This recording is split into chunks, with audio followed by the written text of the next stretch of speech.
dal leen ak jàmm mbokki internet yi safoo di seetaan Buzz M TV cant ak ngërëm ñenn leen si topp bi ngeen di topp seen bi di leen jaajëfal bu baax a baax comme ni ñu koy waxee bu leen fàtte abonné bës cloche de notification bi ndax vidéo bu ñu dugal ngeen gaaw man si jot.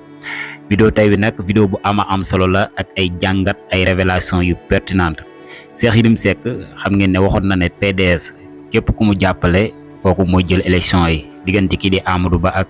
Bassirou Diomaye Faye léegi leer na waa PDS Bassirou Diomaye Faye la ñuy jàppale loolu dinañ si dikk nag ak ay jàngat donte Cheikh Yérim Seck ñu bari ay kàddoom duñ di faral di ànd ak moom waaye bi la yoon moom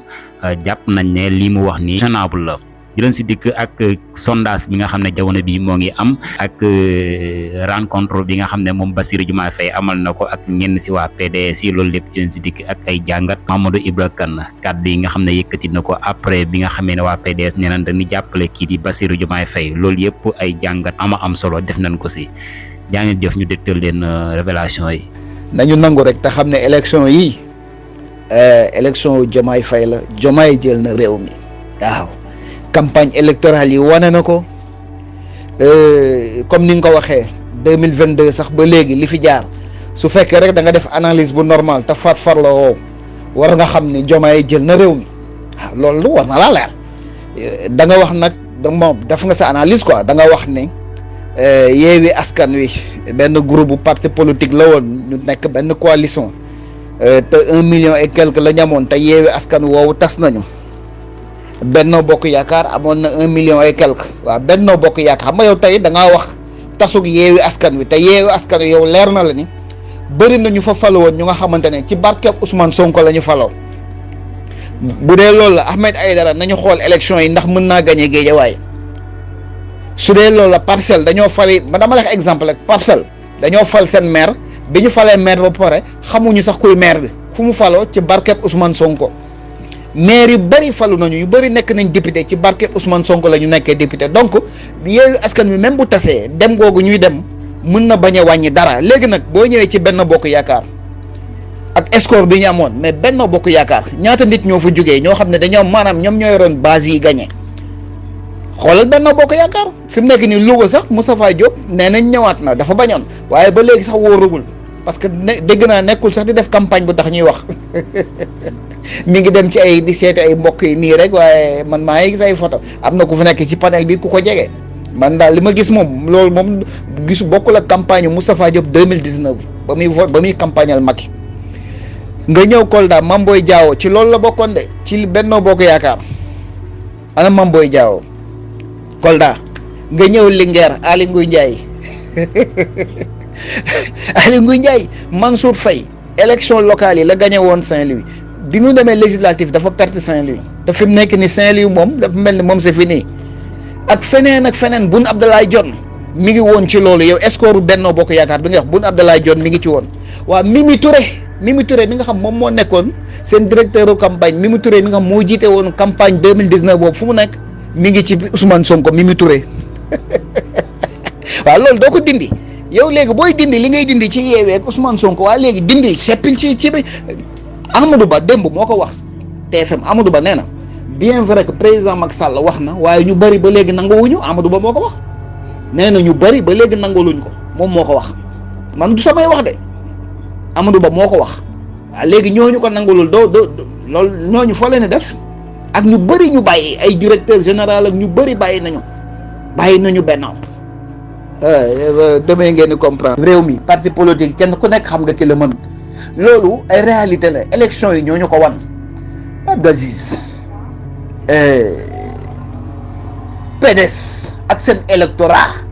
nga xam ni tey Karim Wade bu ñëwoon bokk ci élection yi deuxième tour bu day am diggante Karim Wade lay doon ak Diomaye Faye loolu ay réalité la ay chiffres la d'accord PDS am nañ benn 500000 bu rond te 500000 yooyu bu Karim ne woon cëpp ci réew mi dina mat ay 750000 d'accord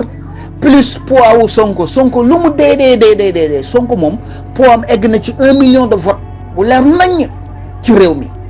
te yow yaa ngi wax ay naan yow yaa ngi waxal ñee dafa am ñu yokk ak yooyu waa léegi yow booy wax pur rek ñeneen am na ñu yokk waa léegi lu tax Pastef amul ñu yokk ñoom nga xam seen booy ñu bëri dañoo téyoon seen carte d'identité ñii ñu leen a wooyee naan leen non votant te ñu bëri réglé nañ situation boobu ma xam ci lu bëri nag ñu ci bëri jot nañ seen carte d'identité yi primo votant yi booy di gën a màgg te xale yi dañuy gën a màgg di bëgg Sonko léegi yooyu da ñooñu doo leen sóoraale yow quoi lu tax beneen côté bi nga naan seen mbir yokku na mais li tax ñii seen mbir doo wax ni yokku na c'est que yow sa analyse dafay xaw a biaisé quoi da ngay xaw a taxaw fële bàyyi ñii mais ñii nag te léegi campagne bi da ko wane yow xam nga ne campagne bii di am campagne bii di daw Amadou Ba xam nga ne ay campagne am dañuy am port fu nekk lay jógee booy ñoom ko mbokkook ñooñ ñoo ci nekk sama jigéen boobu moom fan yëpp newu fi mi ngi ci affaire ba ay ñi ñu jógee Dakar ak Thiès ak dem topp ci caravane Amadou Ba fu nekk ñu dugg fa ay ñiy jógee Touba ñoom ñoo fa nekk bu ñëwee dajale ay quelques maires filmer leen mais Sonko fi muy dem moom ak Diomaye jeunesse su dëkk ba ñooy génn ak jigéenu dëkk ba topp ca bokkul te yow réew mi nga bokk yéen amoo leen caravane boobu ak ñeneen nañ Khalifa daa am caravane boobu ku ko fi gis Barthélémy Dias ak Khalifa seen jigéenu seen parti boobu seen jigéen ñi waaye waa taxawu ñooy nekk fu nekk fu ñu dëgg ñu ànd ak ñoom ak seen t-shirt nu róole dañu xam te dëgg mbir mi dafa leer ci bëtu nit ñi dama ni mbir mi dafa leer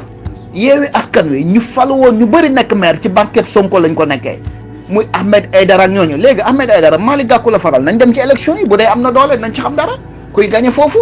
voilà nañ waxante dëgg bu amee ñu bàyyi Yewwi amatul am na ñu bëri ñu fa des te am na ñu bëri ñu ñëw Mimi Touré Benno la nekkoon ñëw na et puis fan nga fàttee nu mu tuddati Mary Teuw Niane mi ngi nii ànd ak sawaay dafa ànd ak Sonko Mary Teuw Niane mi ngi woon ci biir gouvernement bi Mary Teuw Niane ñooñu ñëpp ay ponkal yu mag a mag a mag yéen waa parti réew mi nekkatu leen Benno Bokk Yaakaar xoolal score boobu yow lu mu dee yéen waa parti réew mi moom xanaa am ngeen 300 000 wala 400 000 wala yéen amoo leen électorat lu mel noonu su génnee ci Benno Bokk Yaakaar lu fay des Aly Ngouille Ndiaye génn Mame Boye Diao génn lu fay des bàcc dara naa mel président Macky Sall vraiment encore une fois wan na sénégalais yi ne leen moom du moom mooy kii bàyyi réew mi ci instabilité du moom mooy ki nga xamante ne dafay nguuru ba pare di organiser élection yu nga xamante ne ni day faral kii di bàyyi kii vraiment histoire war nañ la ñuy moom même li xew nii ci processus électoral bi dara neexu ko ci et puis def na le tout pour ñu reprendre affaire yi quoi mais bon comme moom du moom mooy conseil constitutionnel moom moo ko ëpp doole ci yenn affaires yi donc kon dañuy comprendre xam ne Macky def na li mu mais la nga wax lu am solo mooy enfin élection yi organiser nañ ko dimanche lañ ciy dem te ñi ngi ciy dem ci jàmm effectivement li nga wax dëgg la suñu voisins yi ñoom moom seen problème yëpp du lenn lu dul Sénégal tàkk voilà démb rek maa ngi seetaan benn journaliste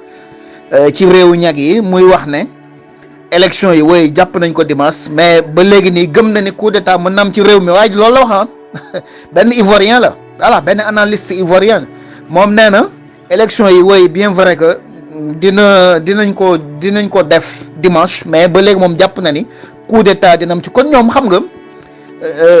suñuy voisins yi ñu dendal maanaam ñag yi ñu dendal ñoom suñu mbokk yi ñu frontièral ñoom bëgguñ ñu buñ sañoon Sénégal day tàkk dañoo zalu ci Sénégal effectivement li nga wax dëgg la moo tax ñun dañu war di bàyyi xel lu bari léegi nag si nga li nga wax ni yëpp xam nga lan moo koy jëmbal mooy justice mon frère Tanor sans justice sans paix réew mu amul justice du am jàmm justice nag loolu sëñ Cheikh mos na ko wax nee na maanaam légitimité dafa wax ne dañ wax ne benn yoon la mësam ci réew mi te nee na mooy 2000 mooy élection yu jub nee na légitimité mooy élection yu jub ñu fal président bu maanaam bu légitime boo xam ne kii sénégalais yu ko fal nga xam ne bu ñëwee dañ koy respecté waaye président boo amul légitimité boo moytul 5 ans yi ngay toog wala 6 ans wala 7 ans yëpp boo moytul doo ko toog sa jàmm ay manifestation ay colère ngay maanaam da ngay def sax nit ñi li ngay def duñ ko xool ndax bëgguñu la waaw loolu nañ ko éviter waaw lépp nañ ko teg ci njub ci justice voilà werante xuuxaan tekk tubay Bassirou Diomaye Faye mi ngi nii ak député PDS yi voilà kee ci ginnaaw moo demoon seen TV ci député PDS la bokk voilà lii Cheikh Thioro Mbacké moo ko publier photo yaa ngi nii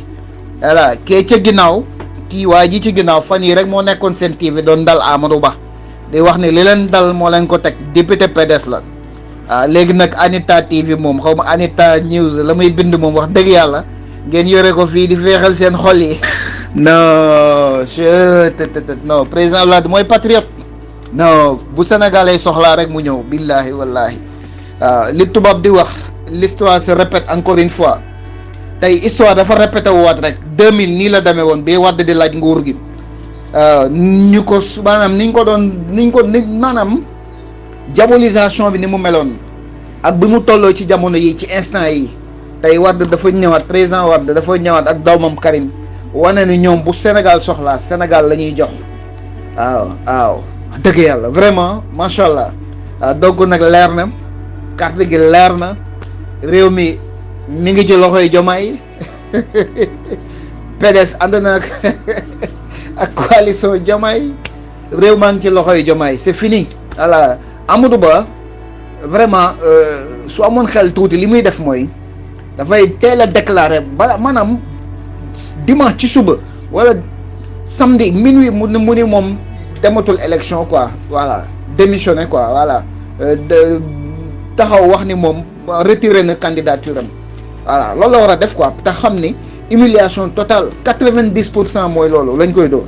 waaw non kii gagné moom yàlla moo ko xam waaye xam nga élection yi fi jaar yëpp nag nii rek la daan demee de voilà ay sondage day am avant élection yi voilà élection yi fi jaar yëpp ay sondage da daan am avant élection yi te sondage yi nag la mu wax souvent loolooy am waaw sondage yi la mu wax loolooy am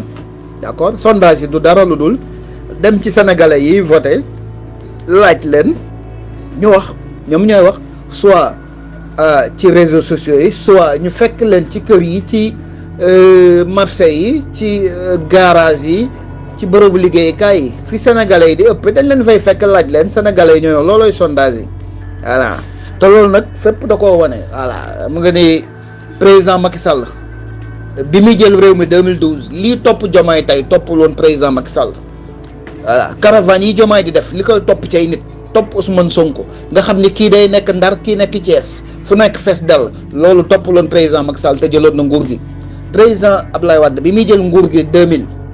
nga xam ni dafa amoon doole waaye tey maanaam caravane yi nga xamante ne sax moom la Diomaye di def tey ak Sonko moom amu ko woon sax pour wax la nga xam ne lii ñaari leader la kii nekk fii kii nekk fee ku nekk foo dem mu fees dell dëgg yàlla sénégalais yi voté nañ ba pare lii référendum la lii du référendum la waaw te maa ngi gis léegi Dakar ñu ni dafa mel ni tabaski dafa mel ni màggalu Touba nit ñi presque kenn ñëpp dem nañ seen dëkkee dem voté ji nga xam ni sénégalais yi dañoo décidé bii yoon non dina wuuteeg beneen non du loolu de Cheikh Yérim Seck analyste bu mag la te Amadou Ba la àndal Cheikh Yérim Seck dafa def émission mu wax ne te defe naa sax même boo ko waxul woon élection yi même maanaam Diomaye fi mu nekk nii bu amul woon kenn ku ñëw sax day gagné élection yi waaye Yérim daf ni Karim Wade ak PDS ak papam ku ñu àndal ci élection yi rek kooku mooy gagné premier tour moo ko wax de waa APR yi fan yii yëpp ba ci Amadou Ba ci boppam mi ngi dox lu mu mën pour waa PDS ñëw ànd ak moom léegi nag PDS bu ndangoo PDS booy loolu moom en tout cas daal président Abdoulaye Wade mi chef de parti bi yore bi nga xamante ne moom machine électorale bi moo ko yor joxe na ndigal Karim joxe na ndigal te Pape Alé Niang wax na ni suba président la dafay recevoir Bassirou Diomaye Faye voilà